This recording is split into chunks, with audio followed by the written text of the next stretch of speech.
um, let you know who all's here. Let me put this on a gallery view so everybody can see all of us at one time. So we have Jimmy Newsom. He is the owner of Moving Forward Small Business. Elle Kersey, she is the owner of Lux Maverick, and Doc Williams, owner of Brand Factory. And they're all just happen to be experts in SEO and live streaming. So I want to kick this off by saying good morning and welcome. Thanks for coming, and ask you how you doing. Doing fantastic. Hooray. I am so glad that you guys are here. And I want to start off by asking, how important is it to know who my target audience is for SEO to work well for me? Who would like to take that first question? I think that's a basic, I do. Go ahead. That's a basic question that you literally have to have just if you're in business. If you don't know who you're talking to, what their pain points are, and how you can help them, then there's no point in communicating. All right. Anybody got anything else? Yeah, I can add to that. Without a doubt. I mean, it is a waste of time if you're not talking to the right person. And the worst is you're actually are talking to the wrong person, and you're building an audience that you can't do anything with. You can't help, and there is no connection between you and them, which really breaks the whole cycle of what you're trying to do in the first place. So, the target audience is literally step one. If you don't know who you're talking to, it doesn't matter. Okay. So everyone is in agreement. Is that right, Doc? I can't say any more than that. It was already summarized. It sounds great. Yeah, that's exactly right. So know your target audience before you start your SEO, because that is a crucial point in working with SEO. Okay. So with keyword research and knowing who my target audience is, what's a good way to start with finding my keywords? All right, I guess I can start there. Keyword research is that next level. When it comes to keyword research for me, I'm sure everybody may have a slightly different way of looking at it. I try to find keywords, around your products and services, but really based on the problems and the solutions that they solve. Because if they're leveraging keywords, it all depends on where in the buyer's journey you want to start your acquiring your leads, your prospects and your leads. And the top of the funnel is where we start to kind of cast that wide net. So we're looking for keywords that are broad enough to, identify a problem that your target audience is having, and then kind of reveal, and I use that to kind of reveal what the potential solution is, which at that point should be your products and services. So, at the top of the funnel, we're focused more on the problem. At the bottom of the funnel, we're focused more on maybe brands, some branded keywords, content, things like that. All right. I agree with that. I was just about to ask you guys agree. I agree Doc, you're very quiet, or unless you're holding back. No, I mean, I agree with all those things. I think it's important, depending on what the end game is. Is it for awareness for your authority in the space? Are you trying to sell a product or service? And then from there, being able to research appropriately. I have a few examples of this. Oh, it says share sound. I'll do this. So there's a couple different ones how I do it. If I'm going to go with more trending, depending if it's globally, and I'm going to go looking around online, I might use something free like trends.google.com. If I'm going to be looking at a very specific niche, I'm a fan of something called Trendly. Now that allows you to see what's going on with very specific niches like Ridge wallets, so it's very, very specific. But the reason I like this tool is then I'm looking at the volume, then I'm looking at the top queries on Google, but then I can look at what's happening with the product related things as well, and then YouTube queries. And then I can start looking at also, if I'm looking at message boards, the natural language, how people are describing what they're looking for. So that way that allows me to form ideas of how I'm going to find my target words before I go live. And then I might also look at subreddits, what's popping off on the day, week, and month, to see what's happening in natural language before all of those things. So it depends on exactly where people are looking and things like that. But I find that finding out your main mission, what you're trying to do, and then diving down and looking at using different tools. There's 1,000 tools out there, but I think being laser focused of the goal and then finding the right tool to pair it with, that's what I would do. So start with your end in mind first and try to work backwards. Exactly. So you make it so much easier than what I just said. Exactly right. All right. You know, I always thought your go-to was Reddit first and then everything else. Yeah, I do Reddit if it's like really, if you already know the genre and you already know what you're looking for. Yes, if you're looking to like look at global trends, I'll usually do trends.google.com. But if, yeah, you're right. If you're already like in the niche and you already know, like, I'll give you an example. There's a game that just came out, like, for Forbidden West. It's Horizon Zero Dawn. It's the second game, but there is a very specific character that everyone hates. And then there's a subreddit of everyone. It's the guy's name and everyone hates him. And it's just them rambling on. So it's like, you can really get deep into these different niches and subgenres. So Reddit can be there. It's just, you've got to untangle all of the things in Reddit, which can be fun, but also frustrating and time consuming if you're not right on the nose. All right. So Jimmy L, Yeah. do you guys have go-to SEO search tools for your keywords? Do you have a favorite? Yeah, absolutely. I have a couple of favorites. I'm a big SEMrush and Ahrefs guy. I'll share my screen a little bit and show you from my standpoint how I look at identifying keywords here. So I'm assuming you can see SEMrush here. Yes. Okay, so when it comes to my goal here, there's quite a few tools I'll use. I'll use this tool, and I also use another tool called Keyword Everywhere. And I'm always trying to figure out, the initial volume of a keyword.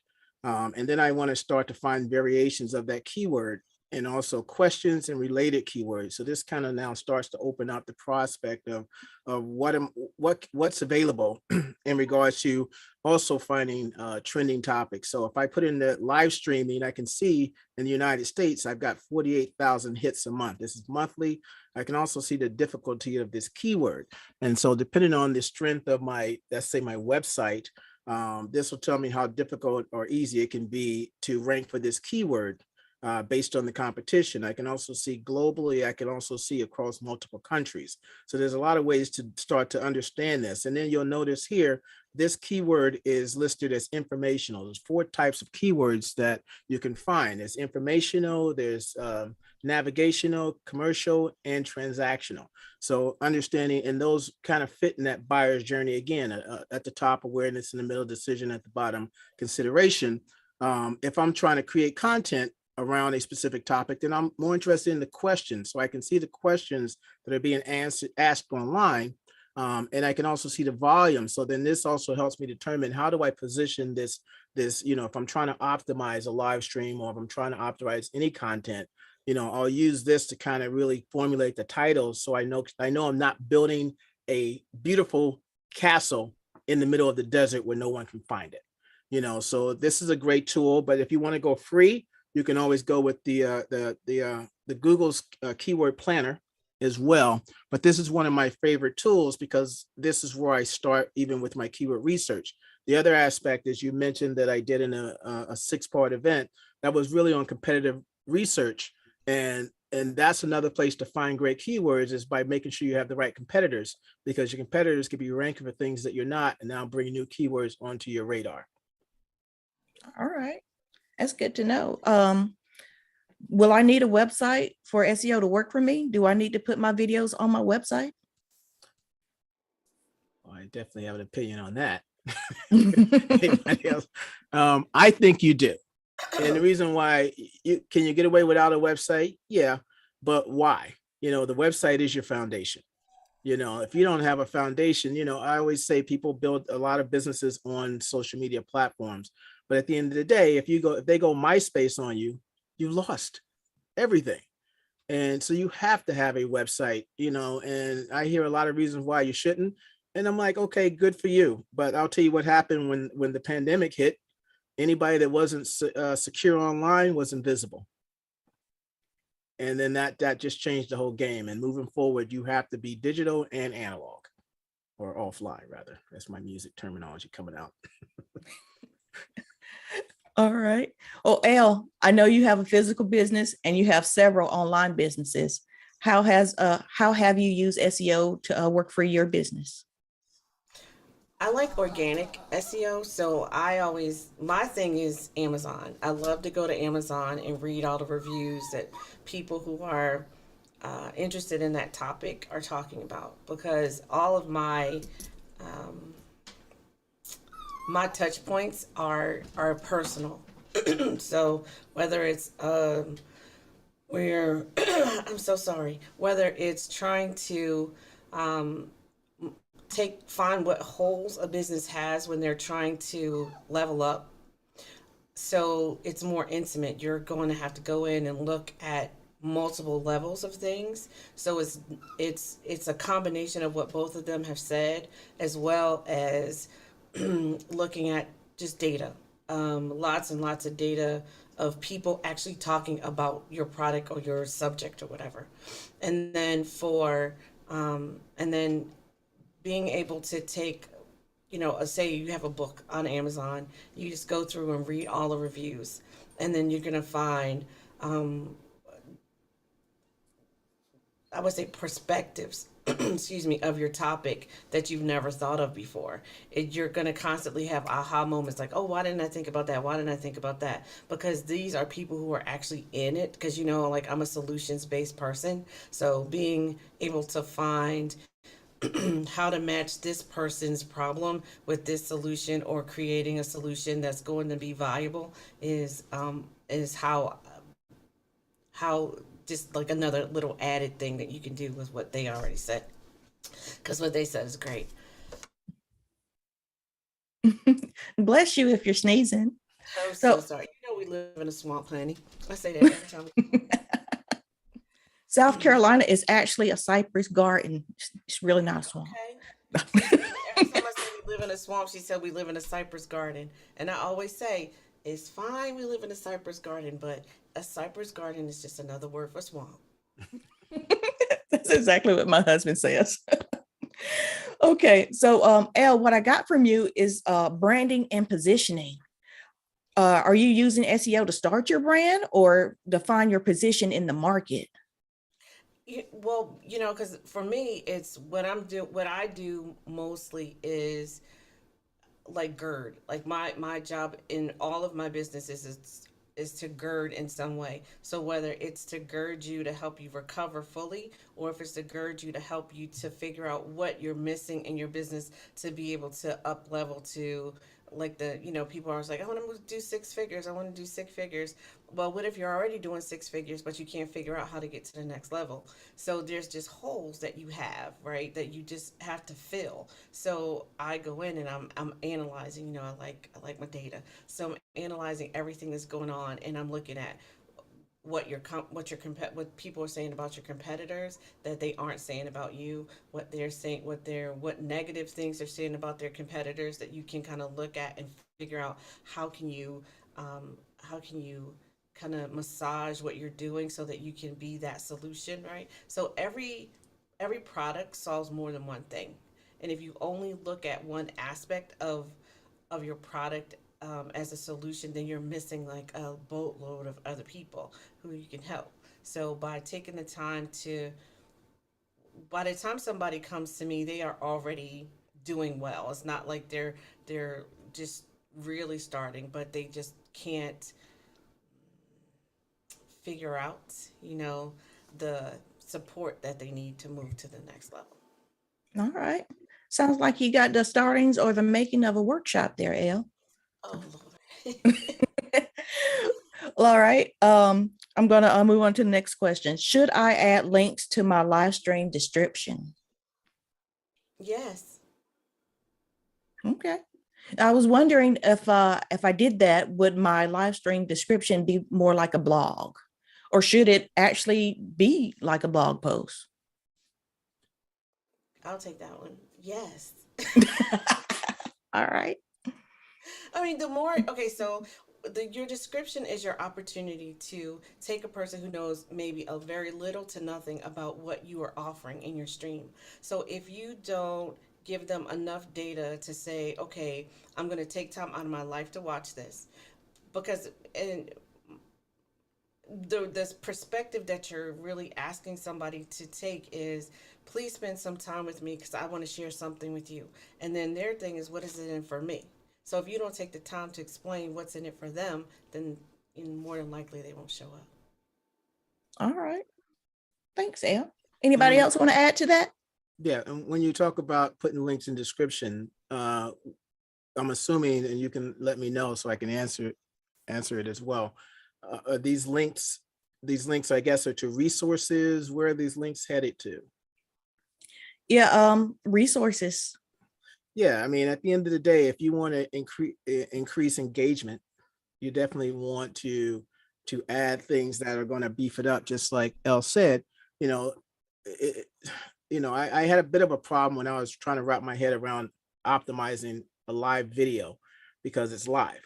And so the key here is there are certain optimizations you can do before, and then there are a ton of optimizations that you can do after to prolong the life of that video, the shelf life of that video, especially if it has evergreen potential.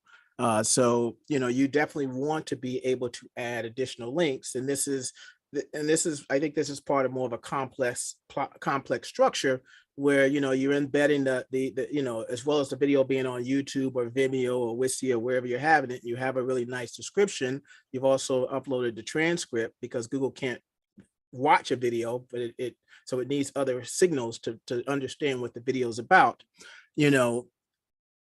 Everything from the link to the type of keywords to the description to maybe the bullet point list that you put in there. All these elements together is what makes a great optimized video, not just that individual link. So there's so much more that needs to go into this process. Go ahead, Jimmy. Oh, I think it just depends on which streaming platform you're on, right? Because if you're using Instagram Live, if you're doing live on YouTube, if I'm streaming also on Amazon at the same time, it depends on what all of those platforms are looking for. So I just think about, okay, what platform do you want to stream on? And what do you plan on doing afterwards? Because maybe I'm a pessimist, but I'm like, listen, just plan that no one's going to show up to your live one. And this is always going to be just used for repurposed content. So just think about it that way. So how are you going to start with the content? Like if they just found you, just think about it that way. I agree. all right. Because we went through a whole series of a process like that, right, Erica? It's true. I don't care if you called it live, because most of the time you have family, you have like, okay, so I guess I'm like the touchy feely one here. I guess it's like so. I have feelings. Good. But what I'm saying is like okay, so you plan to sit down and watch this, but all of a sudden especially during COVID, so many people getting sick, so much just things going on in the world. There's a war, there's this, and you're distracted and you forget. So you have to, like Doc said, be prepared for nobody to show up. But later on, what are you going to do with that data, right? So, what we did for Erica and I's latest project was we took a summit. Was a summit session. Where you go? Yeah, we took a session, right? So that's a whole day, right? So then we chopped it up into segments, and we restreamed it. We chopped it up. We took the whole thing and we restreamed it twice a day, morning and evening. And then we took the individual segments. We played it 3 days a week because there was three segments in the session, and then we broke it down. And so each day one plays, and then it tells you, watch it the next day. So then you know because and we also cut it down and we did a recap. So what I did, so think about how people watch football, right? So this is my thing. I always like mix things together that don't really go together, but they come together in the end. So bear with me.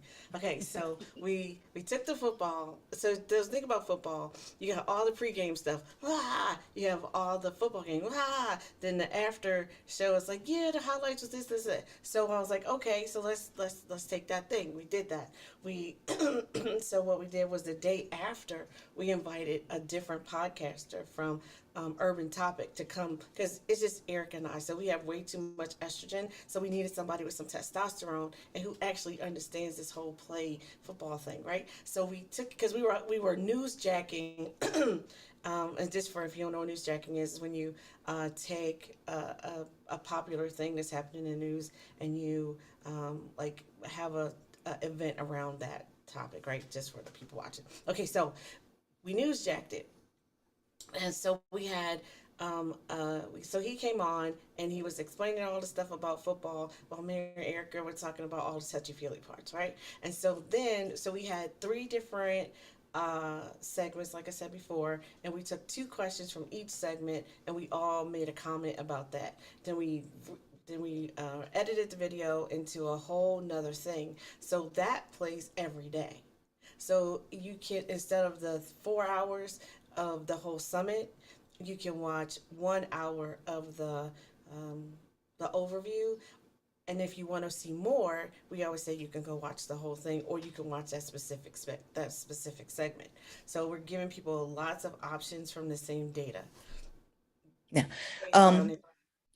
I want to throw in that we were using OneStream Live for that, and each video that we put up, we sent it out as live. And before I knew this, that you can actually delete a video after you play it, but we didn't do that. We let each video play and left it up. And each video got comments on Facebook, what was it, Instagram, and LinkedIn. So I just found it out. I really thought people would get tired of it, but no, they didn't. Everybody had good things to say, and I love that. Yeah, and we're still getting comments all the way up to this morning. It's just so we're gonna run it for until the next summit date, which is the 25th, right? So as all the new marketing is going on, we're like, oh, you can make sure you watch the last one and all that kind of stuff. So it's really giving people an opportunity to get to know, like, and trust us, right? On a consistent basis. Yeah. So, Doc, you've been running a live stream show for about 2 years now. Is that right? What month are we in? Yeah, it's 2 years. Yeah, it's 2 years in 6 days. Okay. Well, happy anniversary. Thank you. So, have you found that long form content works better than short form content in your live streams? Depends on the platform. So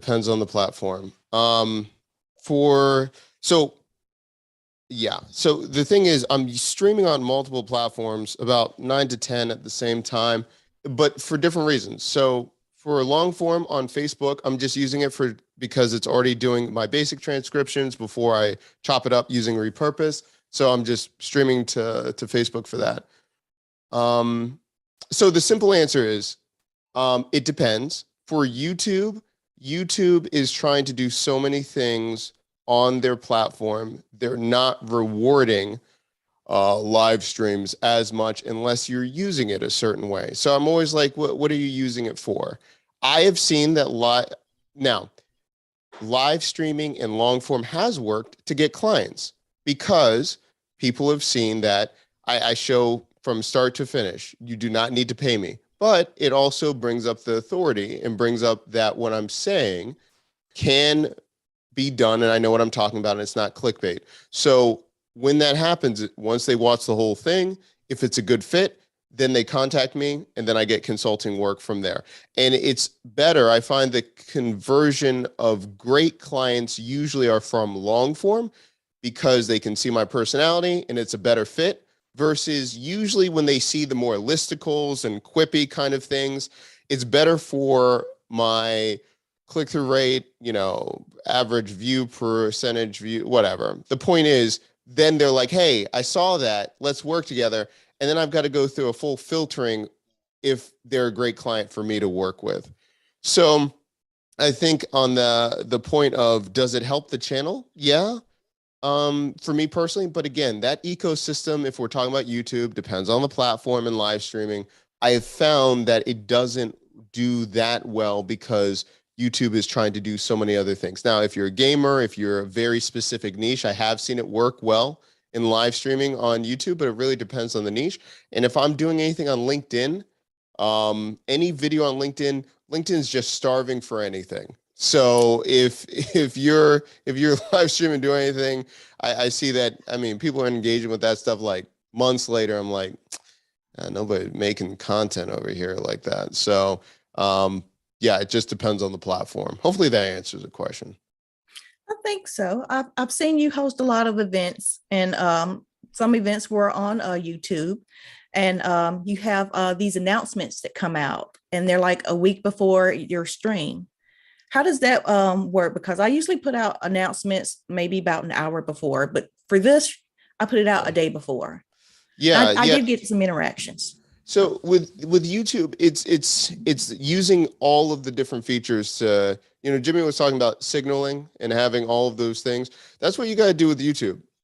With all of the different components that they allow you, they're using it to get more data. So feed it more of the signals that it's looking for. So the announcements, it gets more people to click on the bell to be able to get notified when you go live. So that's why I do it. When you're over 500 subscribers now, I think you can do community posts. Over 10,000, you can do stories. So I'm driving all these different signals to be able to just, hey, when I'm live, just for YouTube to understand that this is a good signal, and then the fun's really happening, how to reuse it once it goes live. But I'm using the reminders, I'm using the community tab, and then the last push I'll do, because I want it to do everything as much as possible on the platform itself. Then I'll tell my subscribers via email and everything like that at that last push. But I want to see as much engagement natively on the platform for my subscribers, and then go from there. So when you're doing that, are you finding keywords for all of that first, and then using those same keywords throughout the platform? That's like say funny. YouTube. That's funny. I used to spend hours and hours and hours doing it beforehand. Jimmy mentioned this before. I do it all after now. For the most part, for the first part to hook, I use the natural language. I'll look into Reddit and I'll look how people are describing it. And my wife gets so mad at me. Usually it's grammatically incorrect. And she's like, why would you ever? Because I'm like, that's how people are saying this. This is what they're saying. And so I'll do it and I'll get more traction. When I was trying to make it more phrased the right way, or this is how you would search it the right way. No. So I use some of the grammar is wrong in the title, but it gets them. And then I'll go back into the next 24, 48, and 72 hours. I'll add different tags. I'll change some of the description up. I'll change the title depending on the click-through rate. I'll change the thumbnail depending if it's not performing very well to the click-through rate.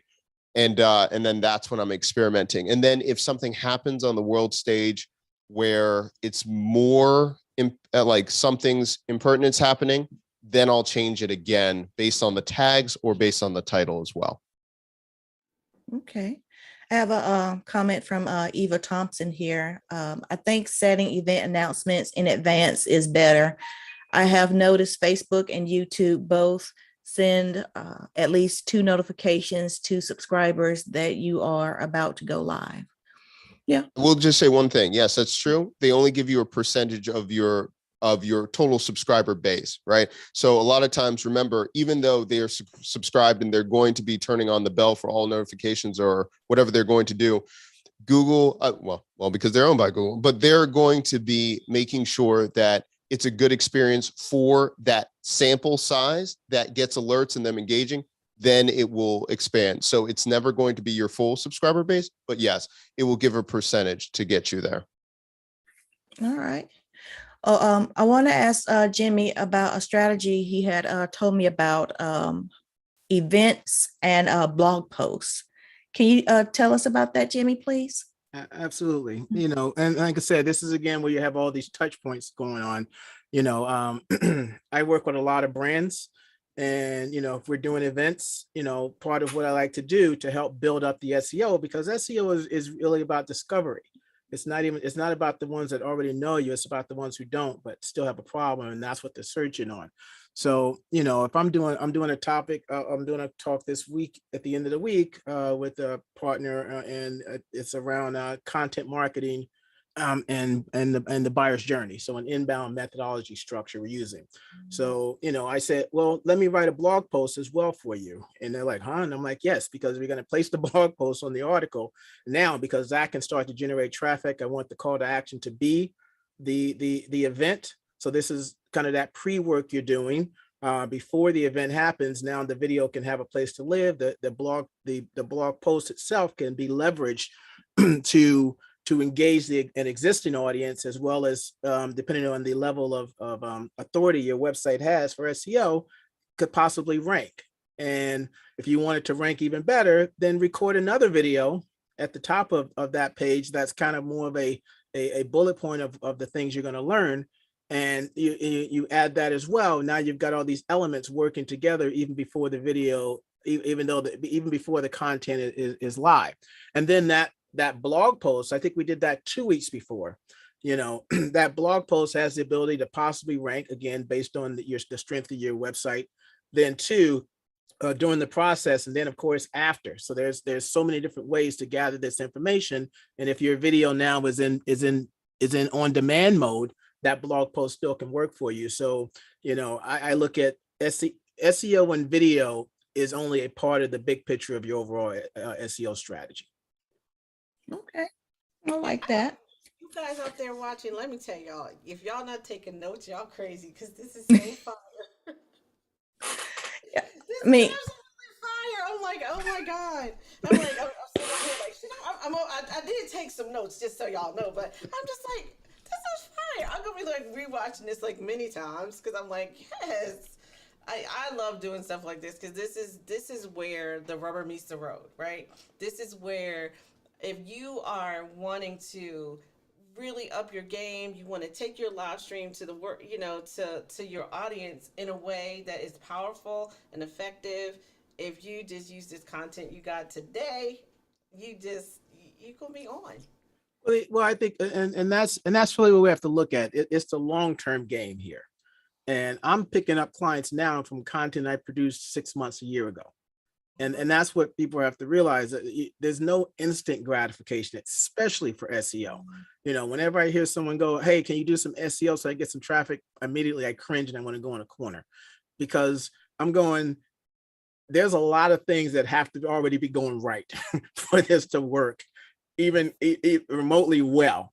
And I'm like, and if you don't have all these things, it's going to take longer. And then they don't want to hear that. And I'm going, and that's where I love what Doc said. I'm like, I have to proof if I'm going to take you as a client, because if you're not understanding this concept, it's going to be painful for you and me both. And I don't like pain.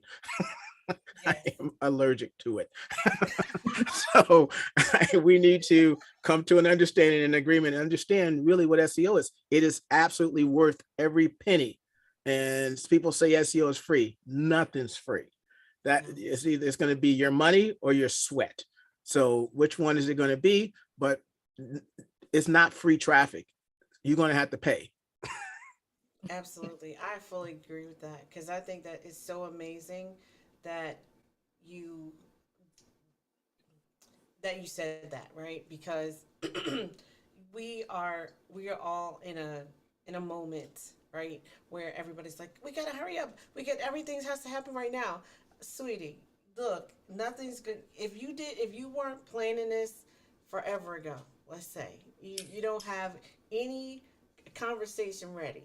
You don't know what you're going to talk about. You don't know who you're talking to go back to the beginning, right? You don't even know what words to use. So Doc's like, look, you need to know what your people are talking about, what the fire tip that I think that he dropped that people might have missed is the fact that just because you are grammatically correct does not make that a keyword, right? So that's the thing, because I think like people misspell words all the time. And so now y'all know I'm going to try a strategy of like, what's the most common misspelling for certain words? And I'm going to try that as a keyword. We're going to see if that works. You know, Elle had mentioned that don't try putting things together really quickly, but she put together a 6 summit series event within 4 days. And she wrote a book in 4 days right after that. So it can be done, and it can be done well, but I think you probably have to know what you're doing to start with. Well, those 4 days for both things actually was, you know how people like say you're an overnight sensation? All that. It's like it took you 10 years to get to that overnight sensation. The power behind us being able to create that summit in those few days was the fact that Erica's an expert at what she does.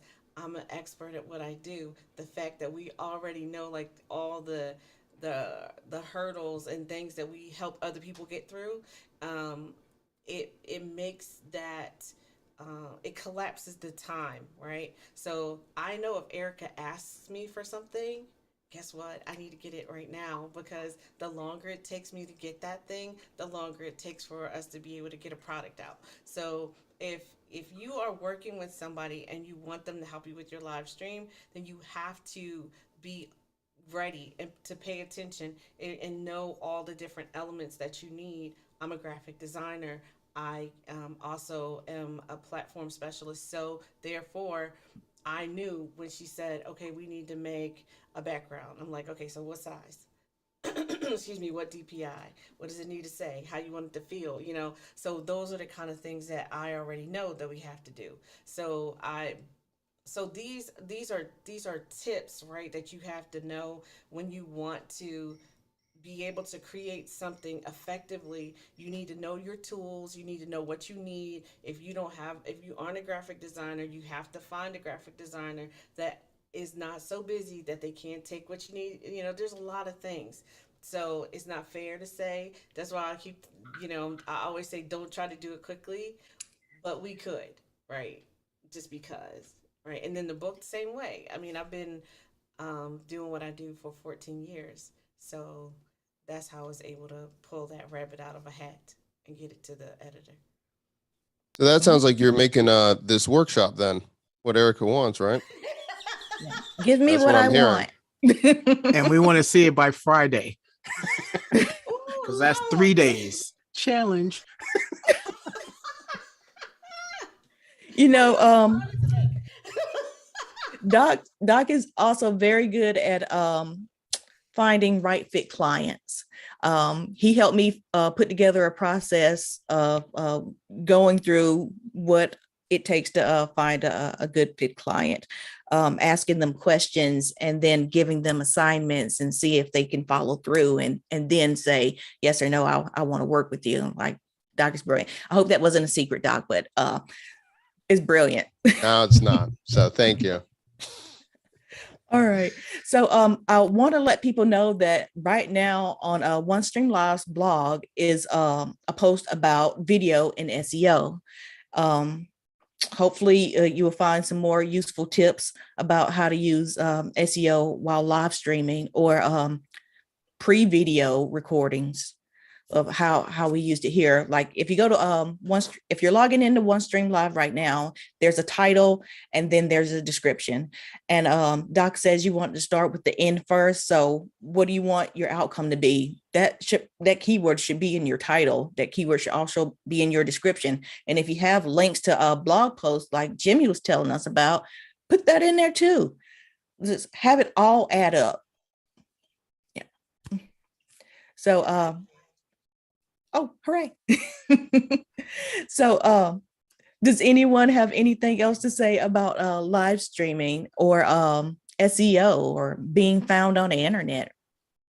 Yeah, I can start there. This is something I learned from Wistia, and I found it, and it was early in my content marketing journey. Because again, let's make sure that we all know that video is part of our content marketing strategy. They said, if you want to never run out of ideas and concepts, market on your purpose and vision and not your products and services. Because when you're able to create content around your purpose and your vision and your mission, then you're able to ascend and create incredible content that definitely resonates. And so this, it's part of understanding your audience, like Doc said, like Elle said, and it's an art and a science, So when I look at, the purpose, and great examples are Red Bull. Red Bull's an energy drink. I think everybody on the planet knows that. But their events are built around what people feel when they're doing these Red Bulls, all this extreme sports and things like that, and being able to do these massive, to do these big things. And Red Bull can help you do that. When you look at the car commercials, they don't necessarily focus on the car, they focus on the journey that you can do with the car. They focus on the ability of how your family can have a better life. So you're looking at all this content. Now you can explore keywords around those, because I'm taking it back to that keyword that we're looking at, and form and create even more content, around, results. I look at features, benefits, results. So how can I create content around results, things where people want to be, future pacing them, putting them in a position where they can see that vision of what they look like in the future based on your products and services. So when you can encompass that into your strategy, now you've got so much you can talk about, so much you can do that's well and beyond the products and services you actually supply to your target audience. All right. It's really good. Yeah, that was amazing. Yeah. Thank you. I know we are talking to each other, but you guys, I'm always like talking to the people that's watching. Like, if you catch this on live, you catch this on replay, you need to like try to download this, because this is so good. This is so good. It's like hosting a live show allows me to meet brilliant people. And Yeah. I love that. But I love what Jimmy just said. There's just so much, and Elle was just saying it. This is the thing. People don't do a lot of it out in the balancing. I think number one, live streaming, I think, is a cheat code, because it can allow you to repurpose it so many different ways. When you do live streaming and you have long form, you can chop it up to be short form. You can do audio experiences, clips, all of these things. I just think live streaming, along with live streaming and everything, like Jimmy was just saying, I think people just overthink it. I just think people are looking at all this stuff. They're like, I've got to be perfect at this. I've got to learn this. I've got to take this course. Just get out of your own head and just start doing it. Write it down and just do it. And I think when you're live streaming, if you can find a comfy chair, you feel comfortable, you talk about something that you love, just click record. You can sift all this stuff out later. You can do transcriptions to it later. You can put it on a website later. You can do all these things. But if people decided to start this and during the pandemic, it's already 2 years in. Like, think about if you just started doing it 2 years ago or 5 years ago, whatever, you would have had all of that stuff that you could have been putting out on your blog, and all of that stuff that you could have been an authority. You would have had so much more data online and have that for your brand.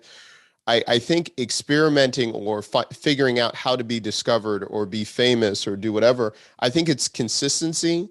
It's having passion. And then when the right timing happens, then it's all these things coming together. And then if people want to call it luck or whatever, it's just timing and prep. And I know someone said it somewhere. I don't know who said it, but that I really think that's what it is. And if you can do that, your niche does not have to be large. You don't have to be the next, pop culture sensation. You can make a really good living understanding your audience and finding just a few hundred people to really impact their life. So I think if people can focus on making people happy, figuring out how to just be a wonderful human being and solve a problem, and then rinse and repeat it, it will help you to have the authority that you're looking at, and at least have a foundational component of your brand that you can build any product or service later. And you said, Erica, where it's hosting a show, live streaming, exactly right. It's like you being on a late night television show, you having this authority, you running the show that gives you the authority. It gives you the connections to all the guests. And now you can move. Look, you're doing stuff with OneStream Lab. You're doing all this stuff because now you're already showing that you're doing this. And now other brands are seeing that you have something can contribute. They see the value. And now you can get those brand deals. You can have multiple streams of income. You can start building the brand that you want. So yeah, that's what I would say. And All right. I would like to like kind of like extend that out just a little bit. So he said that if you would have started 2 years ago, you would have content. Guess what? If you start today, in 2 years, you'll have content, right? So you just because other people have done it already, you can learn from them. Learn from them, glean all that information, figure out all the stuff that they did wrong, and not do it, and do all the good stuff that they did, and then come up with your own stuff too. So you have the ability. So don't. I love that he said that you don't have to do it perfectly. Like that, there's two principles that I live by. Imperfect action always leads to perfect outcomes, and that if you do, you want to be famous or do you want to be paid? This is what I need to know, because kids, people come to me all the time. They're like, I want to have more of this. I want to have all that. I'm like, more Instagram followers does not translate to more dollars in the bank. So I am more interested in my bank account growing than how many people know my name, right? So because you see me and not giving and not and that's not exchanging. So my data, my knowledge, my ability to help you for resources, right, is crazy. So my mic is low. I'm sorry. That better? Okay, so but that's the thing is you have to. Is that better? I hope y'all can hear me. We can It's hear just you. I think it's the swamp. It's the swamp. I'm telling y'all, it's the swamp. It gets me every morning. Anyway, so but you have to decide if you want to be famous or paid. Now there's a lot of people out there that's famous and they show up in Lamborghinis and they're always at every party. And y'all remember Erica Badu talking about something. Your friends always want to hang out with me because I'm Erica and they broke, right? So they're always somewhere being seen. But the fact is, they don't. The Lamborghini's rented, or or somebody else rented it, and they're just burning it for a few minutes, right? And plus, Lamborghinis don't stay on the road that long story. But anyway, so you got all these different things going on. But at the end of the day, are you going to be able to eat? I don't want to dumpster dive to find food. I don't like maggots. Okay, so I'm just saying you have to decide. Like you're putting up all this energy and effort into what? Find a solution for something. Provide a answer for something. I think that it was oh y'all, what's his name? The guy. Zig Ziglar. He said that if you find a solution for somebody, and you will always be paid. Like you can go back and look that up. It's paraphrasing, but the point is that when you find a way to help somebody get that thing that they need, whether it's a better SEO or a giggle or the ability to stream, right? Or the knowledge of how to stream, all these different things, then you are going to be able to always be useful and always be able to eat. That's good. I have a comment here from Eva Thompson. Where should I even begin with SEO? My content? Okay, I'll start that one off. Yeah, it's and first question I would ask Eva is, has she defined who her target is? Does she have a persona? If you got your persona and you understand you have your persona, you know what your product and service or service is. When I start working with a client, I'll take it this way. I usually ask for two things. I want to know who your top three competitors are and your top three keywords that you would like to rank for. And usually I do that for a number of reasons. One, of course, I want to see if you know who your competitors are. And two, I want to want to get an understanding of your keywords, what you think, because then I have to reverse engineer that and find the right keywords for you, and even find the right competitors if they're not the right ones. And I look at competitors as, if they're not online, as far as I'm concerned, they're no longer your competitor, because we're in a digital world. So I don't care how well they're doing offline, and this is my personal opinion. If they're not doing well online, they're not your competitor. So that's what I need to determine first, because that determines the future of your business. Because again, I'm not interested in people who know you. I'm interested in those that don't. And if you're not optimized properly online, there's no opportunity for discovery. So I would make sure I define who my competitors are and understand what my top 3 keywords are in relations to my product or service. That's my starting point.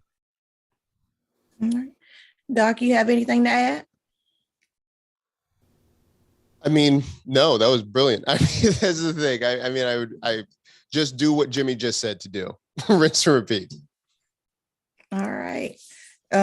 Yeah. One of my favorite things about doing the live stream show is that I get to meet brilliant people. And I want to say thank you to Doc, because it's possible because of him, because I was scared, but he told me to do it anyway. So, and here I am. So yay for that.